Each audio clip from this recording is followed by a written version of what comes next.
రాజన్న సిరిసిల్ల జిల్లాలో పోలీసులు ఆకస్మిక తనిఖీలు చేపట్టారు.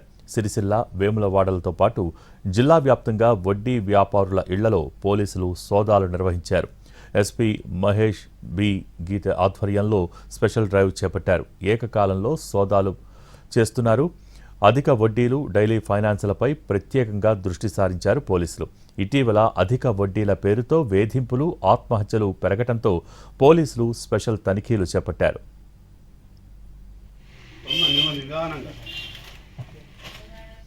రాజన్న సిరిసిల్ల జిల్లాలో పోలీసులు ఆకస్మిక తనిఖీలు చేపట్టారు. దీనికి సంబంధించి మోర్ అప్డేట్స్ మా ప్రతినిధి భాస్కర్ టెలిఫోన్ లైన్ ద్వారా అందిస్తారు. భాస్కర్, భోగి రాజన్న సిరిసిల్ల జిల్లాలోని ప్రధాన పట్టణాలైన సిరిసిల్ల, వేములవాడ ఈ రెండు పట్టణాల్లో కూడా పోలీసులు ఆకస్మికంగా తనిఖీలు ప్రారంభించారు.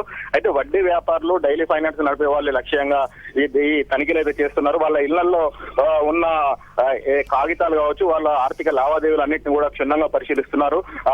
అంటే ఇటీవల కాలంలో సిరిసిల్ల జిల్లాలో ఈ వడ్డీ వ్యాపారుల వేధింపులు, అప్పులు ఇచ్చిన వాళ్ళ వేధింపుల ఫలితంగా కొన్ని ఆత్మహత్యలు జరిగాయి. వీటితో పాటు కొంతమంది లేఖలు కూడా రాసి ఆత్మహత్యలు చేసుకోవడం జరిగింది. ఈ నేపథ్యంలో పోలీసులు స్పందించారు. అయితే వడ్డీ వ్యాపారులు ఈ వడ్డీ వ్యాపారం చేస్తున్న వాళ్ళకి లైసెన్సులు ఉన్నాయా, వాళ్ళు లీగల్ గా చేస్తున్నారా అనే కోణాన్ని కూడా పరిశీలిస్తున్నారు. అయితే ఎక్కడైనా వీళ్ళ వేధింపులు ఉన్నట్టు తేల్చి మాత్రం ఖచ్చితంగా చర్యలు తీసుకుంటామని చెప్పేసి ఒక స్పెషల్ డ్రైవ్ లాగా ఈ ప్రోగ్రామ్ అయితే పోలీసులు చేస్తున్నారు.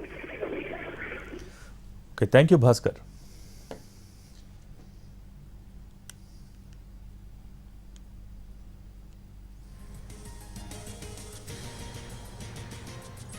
రావాలి